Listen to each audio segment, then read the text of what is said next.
परंपरागत स्वागत के बाद मैं सीधे केंद्रीय राज्य जल शक्ति मंत्री श्री राजभूषण चौधरी निषाद जी से विनम्र आग्रह करती हूं कि वो आए और यशस्वी प्रधानमंत्री जी के लिए अपना वेलकम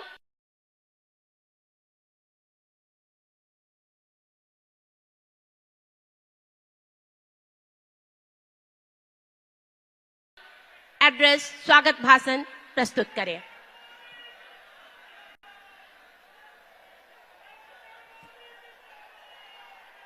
भारत माता की, भारत माता की।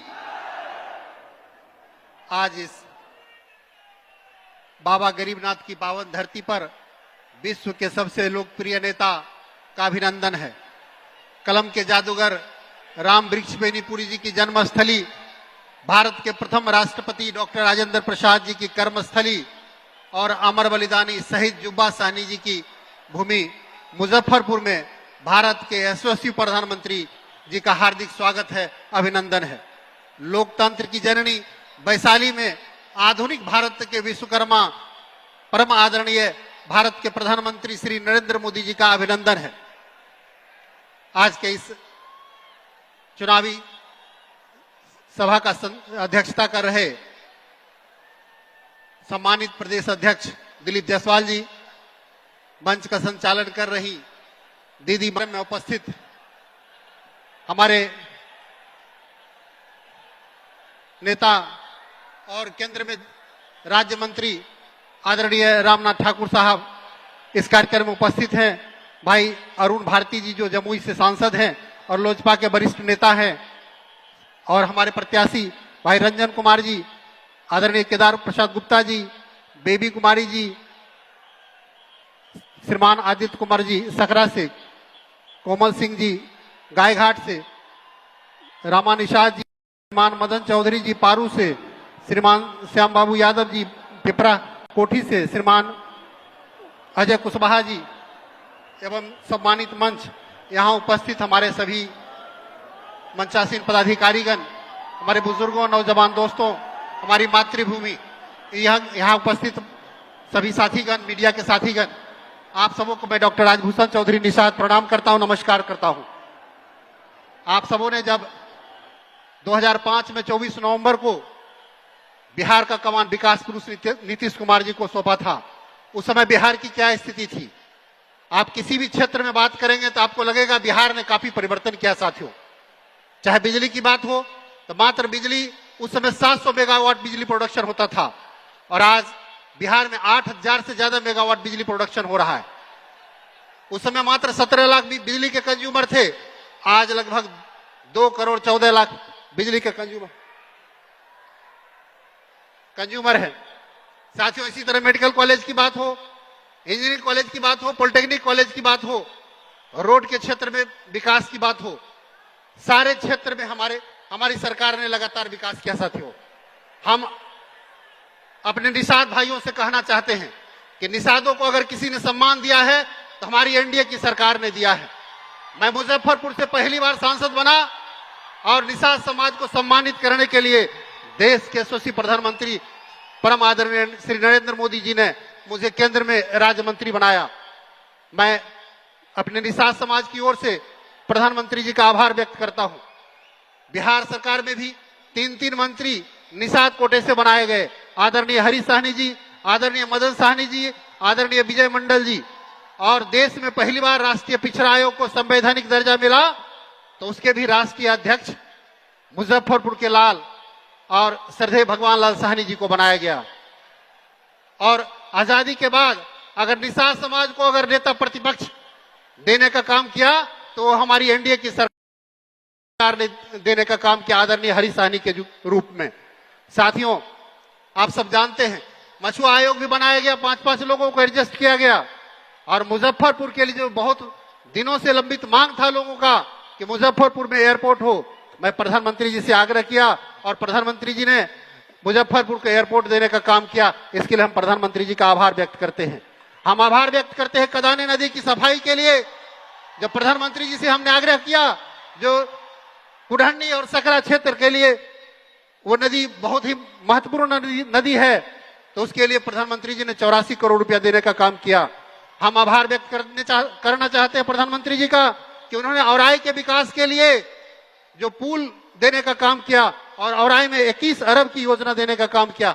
हम आभार व्यक्त करना चाहते हैं अपने प्रधानमंत्री जी का मुजफ्फरपुर में सेंट्रल स्कूल के लिए। हम आभार व्यक्त करना चाहते हैं मुजफ्फरपुर में अमृत भारत देने के लिए, जो मुजफ्फरपुर से चलकर हैदराबाद के चरलीपल्ली तक जाती है।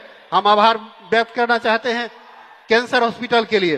साथियों, आप सब जानते हैं कि कल ही मुजफ्फरपुर में आकर के जिस तरह से आदरणीय राहुल गांधी जी ने हमारे छठ पर्व के बारे में बोला है, मुझे लगता है कि कांग्रेस पार्टी और इंडी गठबंधन के लोगों ने सनातन को और बिहार को बदनाम करने के लिए हमारे छठ, जो हमारा प्रमुख आस्था का पर्व है, उस पर्व पर जिस तरह से प्रहार किया है, काफी दुखद है।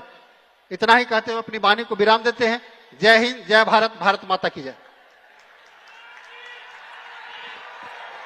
और अब हमारे लोकप्रिय यशस्वी प्रधानमंत्री जी आप सबको संबोधित करेंगे। मैं उनसे अत्यंत विनम्र आग्रह करती हूं कि आप अपना संबोधन देकर यहाँ उपस्थित लोगों को अपने आशीर्वचनों से सिंचित करें। करतल ध्वनियों के साथ हमारे प्रधानमंत्री जी आपको संबोधित करने आ रहे हैं। जोरदार तालियों के साथ अभिनंदन, वंदन, स्वागत।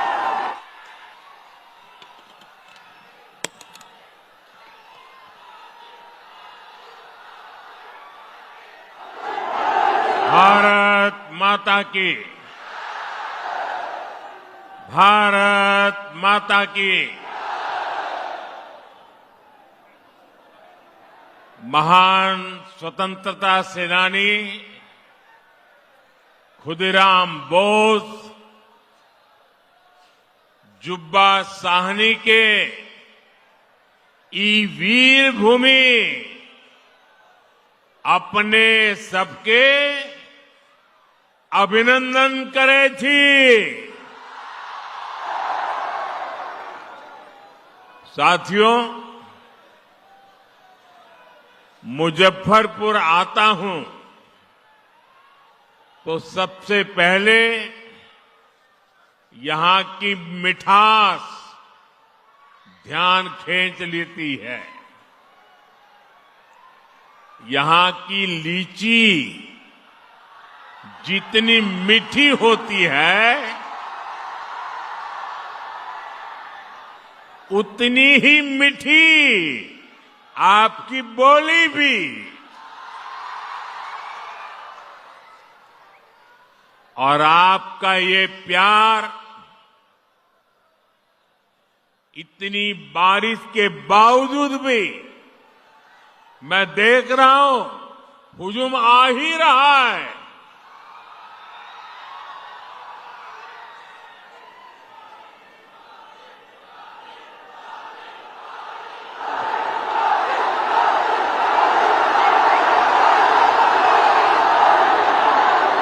बिहार के मेरे भाई बहनों, बिहार के मेरे मालिकों, मैं आपका बहुत बड़ा कर्जदार हूं। और यहां तो इतनी बड़ी संख्या में युवा आए हैं।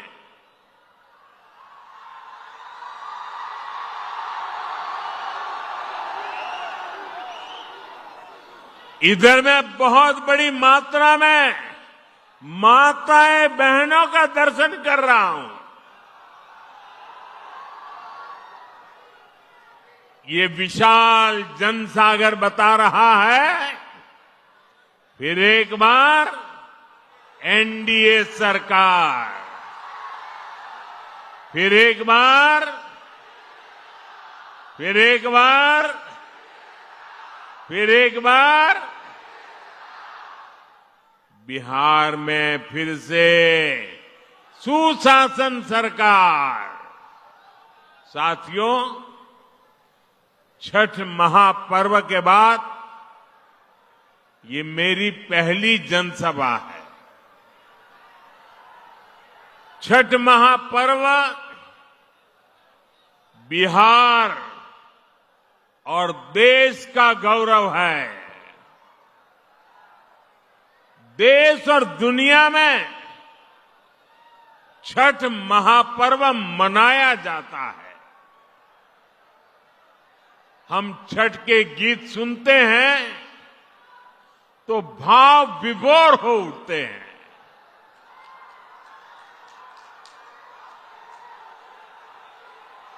छठी मैया की पूजा में मां की भक्ति है।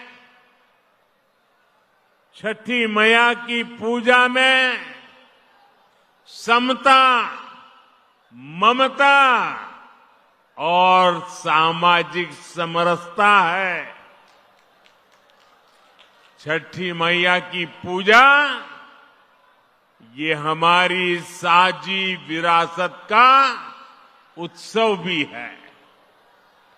और इसलिए हमारी सरकार का प्रयास है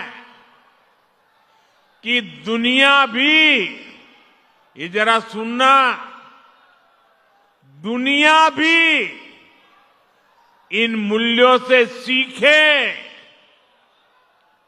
साथियों, हम छठ महापर्व को मानवता के महापर्व के रूप में दुनिया की एक बहुत बड़ी संस्था है, दुनिया के सारे देश उसके साथ जुड़े हुए हैं। उस संस्था का नाम है यूनेस्को। हम लोग कोशिश कर रहे हैं कि यूनेस्को की जो विश्व विरासत की सूची है, पूरी दुनिया की ये महत्वपूर्ण संस्था यूनेस्को, और उसमें जो विश्व विरासत की सूची बनती है, बड़ी जांच पड़ताल के बाद बनती है, लंबी प्रक्रिया के बाद बनती है।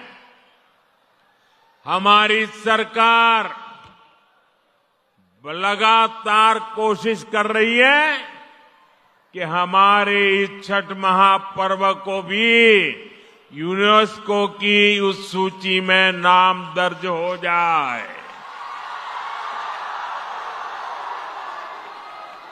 मुझे बताइए, हर बिहारी को गर्व होगा कि नहीं होगा? जरा पूरी ताकत से बताइए। जब दुनिया में ये महान विरासत के रूप में उसका नाम लिखा जाएगा, हर बिहारी को गर्व होगा कि नहीं होगा? हर हिंदुस्तानी को गर्व होगा कि नहीं होगा? साथियों, इसी दिशा में हम एक और अभियान भी शुरू करने जा रहे हैं, क्योंकि हम चाहते हैं कि नई पीढ़ी भी इस छठ महापर्व में गीतों की जो महान परंपरा है, गीतों के माध्यम से एक पीढ़ी को दूसरी पीढ़ी तक छठ महापर्व की संस्कार प्रक्रिया चलती है।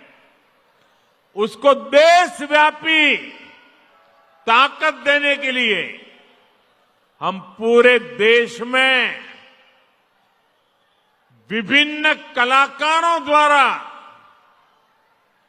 छठ पूजा के भजनों की एक स्पर्धा करने वाले हैं। और छठ पूजा के पहले स्पर्धा कर लेंगे ताकि नए नए कलाकार, नए नए गीत, नई नई भक्ति, नई नई भावना, इसको व्यक्त करने का देश की हर भाषा के लोगों को मौका मिले। इसमें जनता ही चुनेगी कि उन्हें कौन कौन से गीत सबसे ज्यादा अच्छे लगते हैं।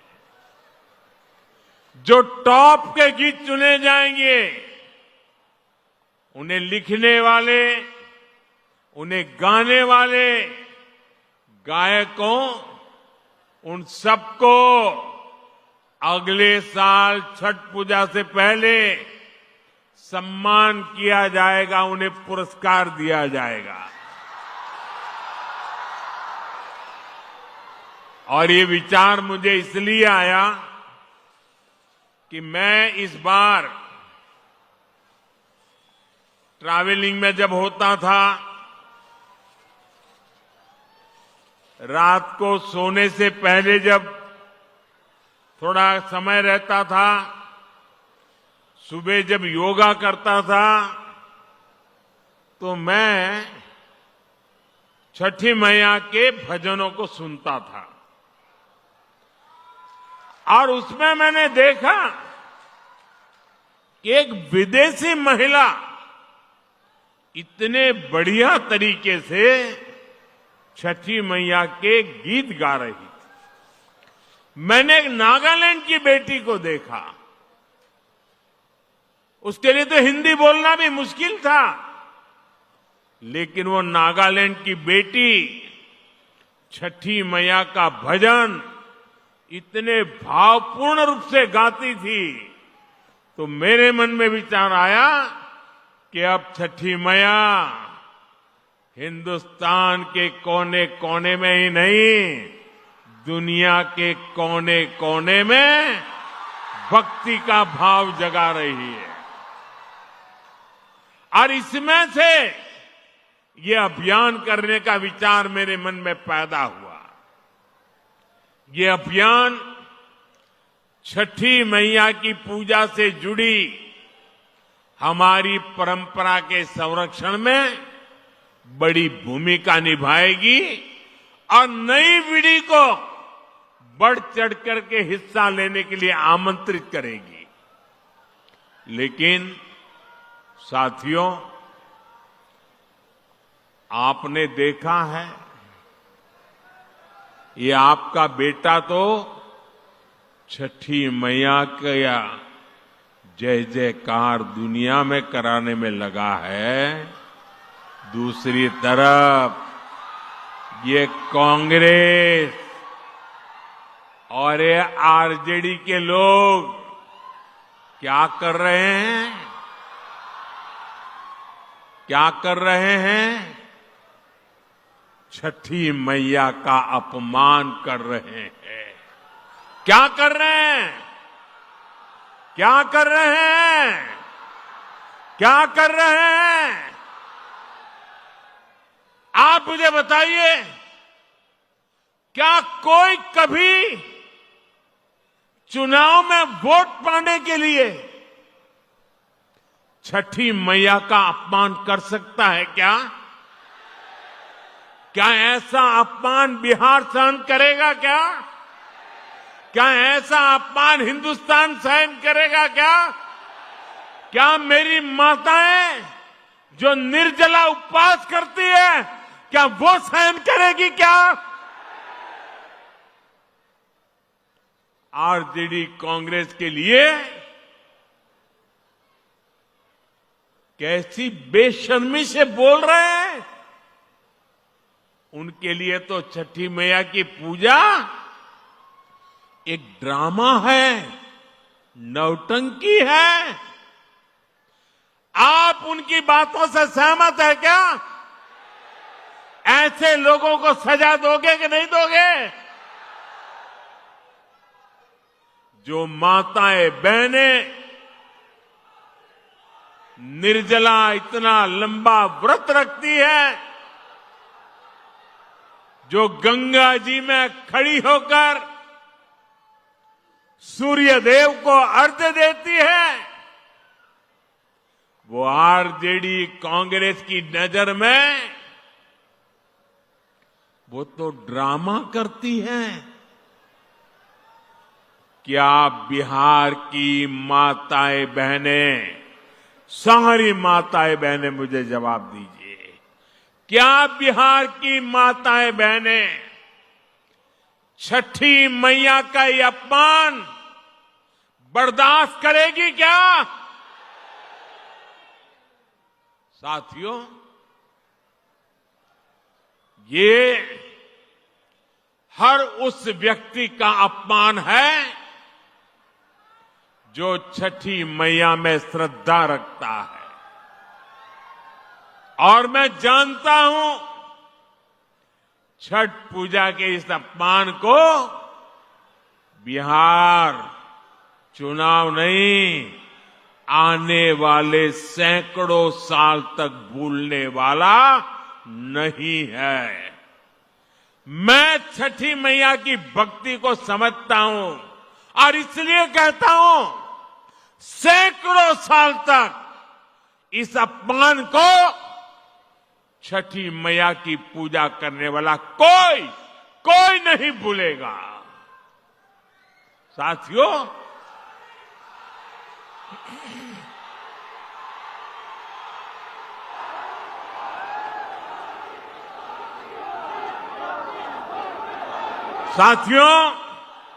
ये हमारा बिहार तो स्वाभिमान की धरती है। जिन लोगों ने छठ पूजा को गाली देने का काम किया है, बिहार ऐसे लोगों को कभी माफ नहीं करेगा। साथियों, बिहार का गौरव और बढ़ाना, बिहार की मीठी बोली, बिहार की संस्कृति, इसे दुनिया के कोने कोने में ले जाना, बिहार का विकास करना, एनडीए भाजपा की ये सबसे बड़ी प्राथमिकता है। जब भारत समृद्ध था, आर्थिक रूप से ज्ञान विज्ञान की सबसे बड़ी ताकत था, तब उसमें बिहार की बहुत बड़ी भूमिका थी। इसलिए आज विकसित भारत बनाने के लिए भी बिहार का विकसित होना बहुत जरूरी है। साथियों, आरजेडी कांग्रेस कभी भी बिहार को विकसित नहीं बना सकते। इन पार्टियों ने बरसों तक बिहार पर एक छत्र राज किया, लेकिन इन्होंने आपको सिर्फ विश्वासघात दिया है। आरजेडी और कांग्रेस वालों की पहचान 5 चीजों से है। अगर मेरी बात सच लगे तो मुझे आपका अनुमोदन चाहिए, मुझे आपका साथ चाहिए। क्या किया है आरजेडी वालों ने, क्या किया है कांग्रेस वालों ने, क्या किया है जंगल राज वालों ने? मैं 5 शब्दों में उनके कारनामों की कथा कहना चाहता हूं। ये 5 शब्द कौन से हैं? कट्टा है कि नहीं है? कट्टा, क्रूरता है कि नहीं है? कटुता है कि नहीं है? कुशासन है कि नहीं है? करप्शन, मैं दोबारा बोल देता हूं, कट्टा, क्रूरता, कटुता, कुशासन और करप्शन, ये जंगल राज की पहचान है कि नहीं है? आरजेडी की पहचान है कि नहीं है? उनके साथियों की पहचान बन गई है कि नहीं बन गई है? जहां कट्टा क्रूरता का राज हो, वहां कानून दम तोड़ता है। जहां कटुता बढ़ाने वाली आरजेडी कांग्रेस हो, वहां समाज में सद्भाव मुश्किल होता है। जहां आरजेडी कांग्रेस का कुशासन हो, वहां विकास का नामो निशान नहीं होता है। और जहां करप्शन हो, वहां सामाजिक न्याय नहीं मिलता। गरीब का हक लूट जाता है। सिर्फ और सिर्फ कुछ परिवार ही फलते फूलते हैं। आप मुझे बताइए, ऐसे लोग क्या कभी भी, मैं जरा आपसे सुनना चाहता हूं, क्या ऐसे लोग कभी भी बिहार का भला कर सकते हैं क्या? बिहार का भला कर सकते हैं क्या? बिहार का भला कर सकते हैं क्या?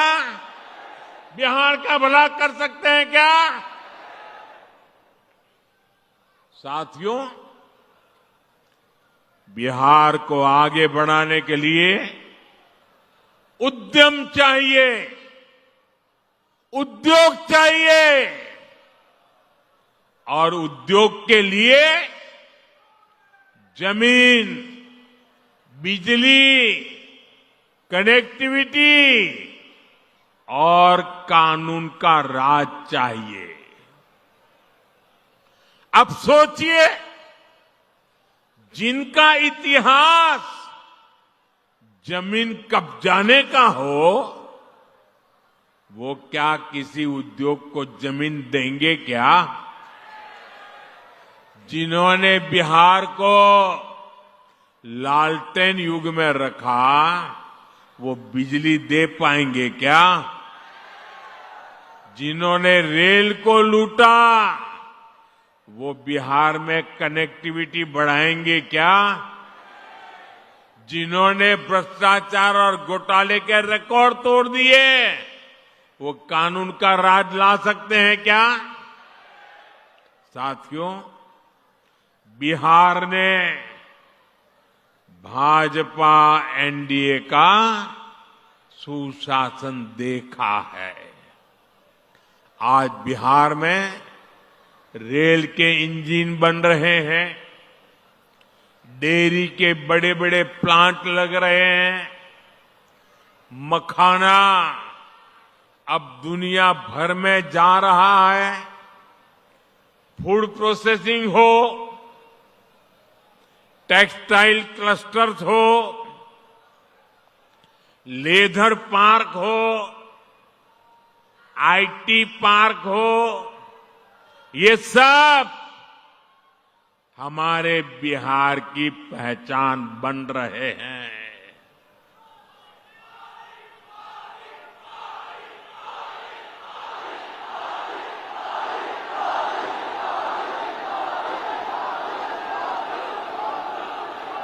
साथियों, कभी बिहार अपनी जरूरत के लिए मछली बाहर से मंगाता था।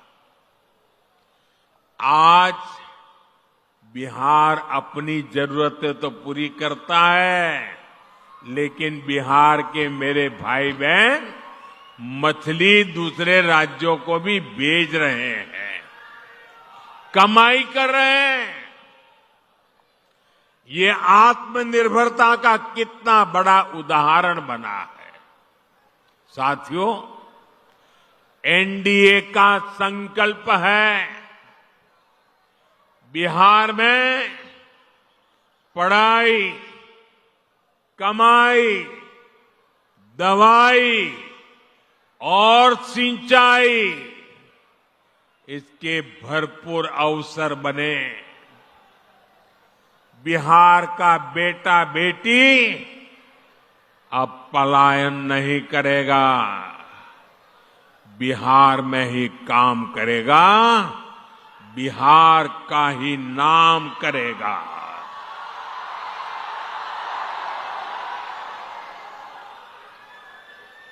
साथियों, जब सुशासन होता है तो सब खिलते हैं, और जब जंगल राज होता है तो सबका दम घुटता है। मैं इसका भी एक उदाहरण देता हूं। आजकल पूरा बिहार जीएसटी बचत उत्सव मना रहा है। इससे बिहार के हर परिवार को बचत हो रही है। हमारे नौजवान साथियों में से कोई नई बाइक खरीद रहा है, कोई नई स्कूटी खरीद रहा है। एक ताजा आंकड़ा आया है, आप इस आंकड़े को जरा याद रखना। ये सारे इतने उत्साही नौजवान मैं देख रहा हूं, जरा आंकड़ा याद रखना।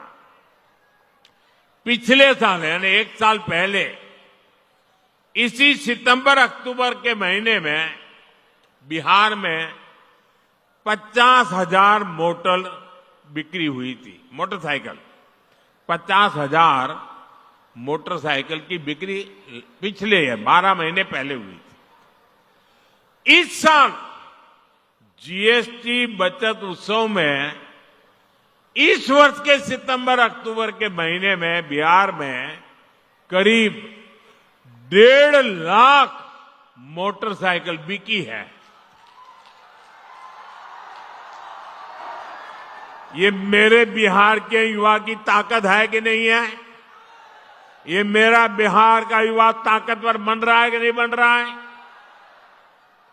यानी बिहार में 3 गुना अधिक मोटरसाइकिल की खरीदारी हुई है। यानी नई बाइक भी आ गई और हजारों रुपये भी बच गए। मैं आपसे पूछता हूं साथियों, कीमत कम होने से, जरा मुझे जवाब देना पड़ेगा, माताओं बहनों को भी देना पड़ेगा, युवाओं को जरा जोर से देना पड़ेगा। आप मुझे बताइए, कीमत कम होने से आप खुश है कि नहीं है? खुश है कि नहीं है? आपके गांव वाले खुश है कि नहीं है? शहर वाले खुश है कि नहीं है? बिहार वाले खुश है कि नहीं है? देश भर के लोग खुश है कि नहीं है? लेकिन साथियों, जंगल राज में ये काम संभव ही नहीं था। जंगल राज में तो गाड़ियों की दुकानें, गाड़ियों के शोरूम भी बंद हो गए थे। और ये बंद इसलिए हुए, इसलिए नहीं कि बिक्री नहीं, संभावना नहीं थी, लेकिन ये इसलिए बंद हो गए क्योंकि आरजेडी के नेता अपने टोलियां लेकर के अपने साथियों को लेकर के शोरूम लूटवा लेते थे, गाड़ियां लूट जाते थे। अरे किसी ने नई गाड़ी खरीदी हो तो उसके पीछे आरजेडी के गुंडे लग जाते थे। बताइए, ऐसे जंगल राज में क्या कोई अपनी पूंजी लगाता, कोई अपना शोरूम बनाता, कोई अपनी दुकान लगाता? क्या कोई नहीं लगाता। आरजेडी कांग्रेस के ऐसे ही कुकर्मों ने लाखों नौजवानों को बेरोजगार कर दिया, पलायन करने के लिए मजबूर कर दिया। साथियों, जंगल राज के दिनों को याद करते हैं तो अंदाजा लगता है कि हालात कितने खतरनाक थे। यहां आप मुजफ्फरपुर के लोग आरजेडी सरकार में हुए गोलू अपहरण कांड कभी नहीं भूल सकते। जो 20-25 साल की उम्र तक के लोग हैं ना, उनको शायद एक गोलू अपहरण कांड का पता नहीं होगा। जो पुराने लोग हैं, जरा उनको बताना क्या हुआ था। इसी शहर में साल 2001 में स्कूल जाते हुए एक छोटे से बच्चों को, एक बालक को अपराधियों ने दिन दहाड़े किडनैप कर लिया था और बदले में ढेर सारे रुपये मांगे थे। और जब रुपये नहीं दे पाए तो इन आरजेडी के चट्टे बट्टों ने उस गोलू को, वो छोटे से बच्चे को उसके टुकड़े कर दिए। मेरे भाइयों बहनों, उसके टुकड़े कर दिए, बेरहमी से उसे मार दिया गया। पूरे बिहार के जंगल राज में आए दिन ऐसी घटनाएं घटती थी, ऐसे हालात बना दिए गए थे। आरजेडी के शासन में करीब करीब 35 से 40 हजार से ज्यादा अपहरण हुए थे। आज के युवा कल्पना कर सकते हैं कितनी खौफनाक स्थिति थी। साथियों, रोते बिलखते मां बाप से आरजेडी को न कोई तब फर्क पड़ता था और ना ही आज उन्हें आपके सुख दुख से कोई लेना देना है। आपकी किसी चिंता से उनका लेना देना नहीं है। आरजेडी कांग्रेस की नीयत क्या है तो इनके ताजा प्रचार से ही पता चलता है। आप आरजेडी कांग्रेस के खतरनाक नारे सुन रहे होंगे।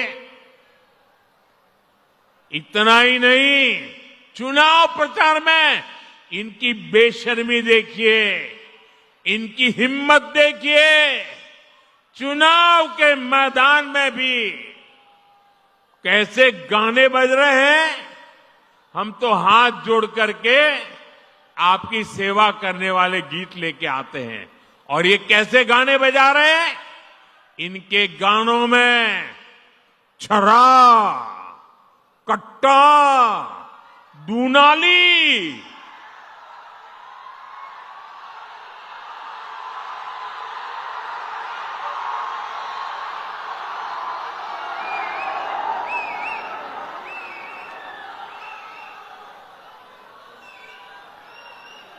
मैं तो सोच नहीं सकता भाई, ये छुरा, कट्टा, दूनाली, इसके गाने और चुनाव के मैदान में। इनका मनसा का ये प्रतिबिंब है, उनकी सोच का प्रतिबिंब है। आरजेडी कांग्रेस वाले बहन बेटियों को उठा ले जाने की धमकियां दे रहे हैं।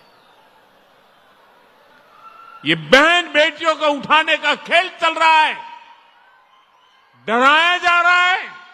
मेरे नौजवानों, मुझे बताइए, क्या आपको ये सब स्वीकार है? क्या ये मंजूर है? क्या बिहार की धरती से इन्हें उखाड़ फेंकना चाहिए कि नहीं उखाड़ फेंकना चाहिए? साथियों, बिहार आत्मनिर्भर भारत अभियान की धुरी बनने जा रहा है। बिहार के हर जिले में कुछ न कुछ ऐसा है जो दुनिया के बाजार में छा सकता है। और साथियों, मेरा सपना है कि दुनिया की हर रसोई में कोई न कोई खाने का ऐसा पैकेट जरूर हो जो मेड इन इंडिया हो, मेड इन बिहार हो। ये काम बिहार का किसान और नौजवान कर सकता है। शाही लीची हो, जर्दालू आम हो, हमारा मगही पान हो, मिथिला मखाना हो, ऐसे अनेक उत्पाद बिहार में पैदा होते हैं। यहां के किसान कतरनी और मरचा चावल उगाते हैं। हमारी सरकार ने इन सभी को जीआई टैग दिया है, यानी दुनिया में इन उत्पादों के साथ अब बिहार का ही नाम आएगा। साथियों, एनडीए की डबल इंजन सरकार बिहार में कृषि आधारित उद्योगों पर, फूड प्रोसेसिंग पर बल दे रही है। इसके लिए भी हमारी सहकारी समितियों को मदद दी जा रही है और हम छोटे किसानों के हितों को भी प्राथमिकता दे रहे हैं। पीएम किसान सम्मान निधि जैसी योजना इसके जीते जागते सबूत है। इस योजना के तहत सिर्फ मुजफ्फरपुर के किसानों के खाते में ही करीब 1,500 करोड़ रुपए जमा हो चुके हैं। यहां के किसानों में, मैं बिहार की और देश की बात नहीं कर रहा हूं, सिर्फ इस इलाके की बात कर रहा हूं। 1,500 करोड़ रुपया किसान के खाते में पहुंचा है। साथियों, मुजफ्फरपुर का विकास होता है तो पूरे उत्तर बिहार के लोग आगे बढ़ते हैं। आप याद करिए, जब कुशासन वालों की, जंगल राज वालों की सरकार थी, जब अस्पताल नहीं मिलते थे, बड़े बड़े डॉक्टर बिहार छोड़कर चले गए थे, और अब आज यही मुजफ्फरपुर में सैकड़ों करोड़ रुपए का कैंसर अस्पताल बना है। मुजफ्फरपुर मोतिहारी एलपीजी पाइपलाइन, इस प्रोजेक्ट के कारण अब बहनों की रसोई तक सस्ती गैस पहुंच रही है। साथियों, मुजफ्फरपुर की दरभंगा, पटना और छपरा के साथ कनेक्टिविटी सुधर गई है। हमारी सफर आसान भी हुआ है और दूरी भी कम हुई है। वो दिन दूर नहीं जब मुजफ्फरपुर का रेलवे स्टेशन और पताही एयरपोर्ट यहां की नई पहचान बनेंगे।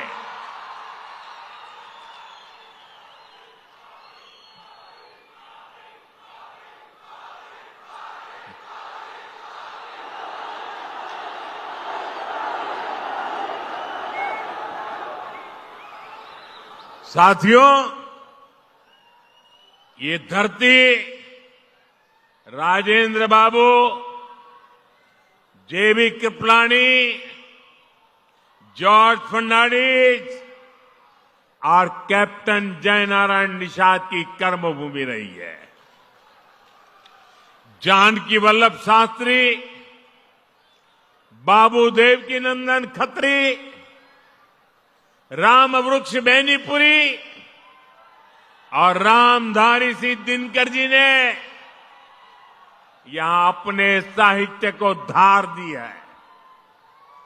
बिहार की इन महान संतानों की प्रेरणा आज एनडीए सरकार के काम में दिखती है। आपको पता ही है, एनडीए सरकार ने मुजफ्फरपुर की किसान चाची का नाम आप जानते हैं। मुजफ्फरपुर का ही नहीं, पूरे बिहार का गौरव है। किसान चाची राजकुमारी देवी जी को हमने पद्मश्री अवार्ड से सम्मानित किया। कांग्रेस आरजेडी के राज में तो सम्मान भी 19 को मिलता था जो इनके दरबार में हाजिरी लगाते थे। क्या ऐसे लोग गरीबों को आगे बढ़ा सकते हैं? साथियों, सामाजिक न्याय के नाम पर भी आरजेडी कांग्रेस ने आपको सिर्फ धोखा ही दे दिया है। सच्चाई ये है कि ये लोग डॉक्टर बाबा साहब आम्बेडकर का अपमान करने में गर्व करते हैं। जिन बाबा साहब की तस्वीर को करोड़ों भारतीय सिर माथे पर रखते हैं, अपनी पूजा में रखते हैं, ये आरजेडी वाले लोग उसको पैरों के पास जगह देते हैं। दलितों को लेकर आरजेडी कांग्रेस के मन में यही भावना है। साथियों, बाबा साहब का सम्मान, उनका विजन हमारी सरकार की बहुत बड़ी प्रेरणा है। हमारी सरकार ने बाबा साहब से जुड़े स्थानों को पंच तीर्थ के रूप में विकसित किया है। बहुत कम लोगों को पता होगा कि बाबा साहब ने जब पीएचडी की पढ़ाई की थी तो उनका विषय था रुपया रूपी। वो अर्थव्यवस्था के बहुत बड़े जानकार थे। इसलिए ही भाजपा एनडीए की सरकार ने जो डिजिटल लेन देन वाला प्लेटफॉर्म है ना, आप जो मोबाइल से पैसे देते हैं, आपको पता है हमने उसका नाम भीम रखा हुआ है। आज भीम ऐप ने डिजिटल लेन देन में अमीरी गरीबी का भेद मिटा दिया है। आज लाखों की गाड़ियों में चलने वाला भी भीम ऐप का इस्तेमाल करता है और ठेले पर सामान बेचने वाला मेरा गरीब भाई भी भीम ऐप से लेन देन करता है। बाबा साहब की प्रेरणा से असंभव को भी संभव कर दिखाया है। साथियों, ये हमारी सरकार ही है जिसने पिछड़ा वर्ग आयोग को संवैधानिक दर्जा दिया। हमने ही मुजफ्फरपुर की संतान डॉक्टर भगवान लाल साहनी को पिछड़ा वर्ग आयोग का अध्यक्ष बनाया। सबको अवसर मिले, सबको सम्मान मिले, यही सच्चा सामाजिक न्याय है। और ये भाजपा एनडीए सरकार में ही संभव है। साथियों, बिहार की बहनों बेटियों में अद्भुत हुनर है। मां सरस्वती की आप बहनों बेटियों पर बहुत कृपा है। यहां की शानदार सृजनी कला से गांव गांव में कई सारी बहनें जुड़ी है। लाठी चूड़ियां तो मुजफ्फरपुर की पहचान है। अब ये परंपरा से आगे फैशन में भी आ रही है। आप मुझे बताइए बहनों, आपकी जो एक कला है, ये जो कौशल है, ये पूरी दुनिया तक पहुंचानी चाहिए कि नहीं पहुंचनी चाहिए? आपकी कला दुनिया में जानी चाहिए कि नहीं जानी चाहिए? अरे पूरी ताकत से बताइए, जानी चाहिए कि नहीं जानी चाहिए? अब आप मुझे बताइए, ये काम कौन करेगा? ये काम कौन करेगा? ये काम कौन करेगा? ये काम कौन करेगा?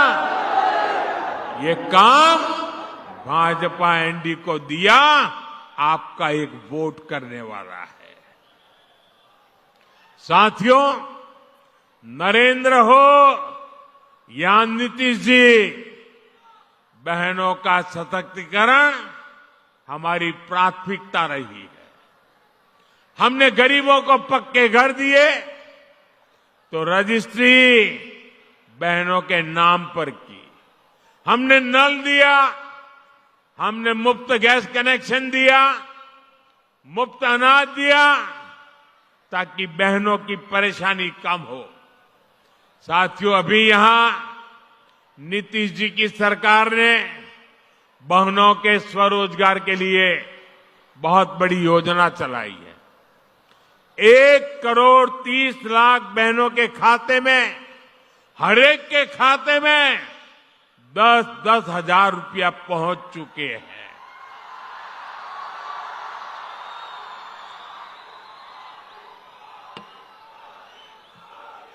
देखिए, सुनते ही बहनों में कितनी चेतना दिख रही है।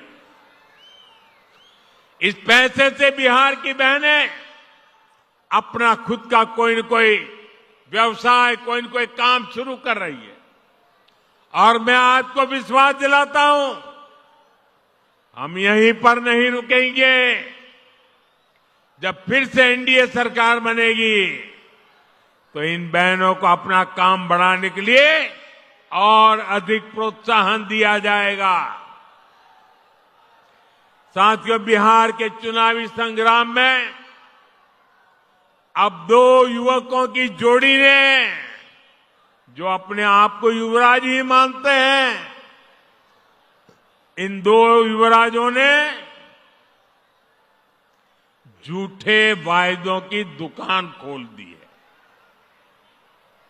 एक भारत के सबसे भ्रष्ट परिवार का युवराज, दूसरा बिहार के सबसे भ्रष्ट परिवार का युवराज। ये दोनों ही हजारों करोड़ के घोटाले में जमानत पर है। और गांव में जो जमानत पे आता है ना, कोई भी उसका सम्मान नहीं करता है। इन दोनों ने कल भर भर के मोदी को गालियां दी है, भर भर के गालियां दी। अब ये जो लोग नामदार हैं, वो इस कामदार को गालियां तो देंगे ही। कामदार को गाली दिए बिना नामदार का खाना हजम नहीं होता है। दलित को, पिछड़े को गाली देना तो ये नामदार अपना जन्मसिद्ध अधिकार समझते हैं। और इसलिए ही तो ये लोग मुझे 24 घंटे दुत्कारते रहते हैं, नफरत करते हैं, गालियां देते रहते हैं, गंदी गंदी गालियां देते हैं, सिर्फ इसलिए क्योंकि इन्हें बर्दाश्त नहीं होता कि एक पिछड़ा, एक गरीब घर से निकला, एक चाय बेचने वाला व्यक्ति आज यहां पहुंच गया है।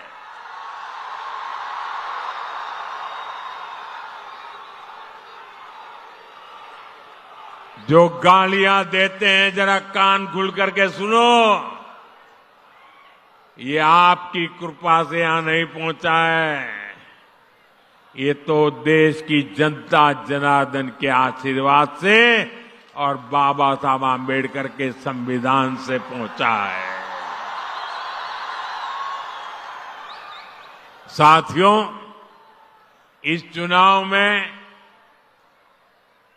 असली खबर मुझे दी गई गालियां नहीं है, बल्कि आरजेडी कांग्रेस में हो रहा झगड़ा है।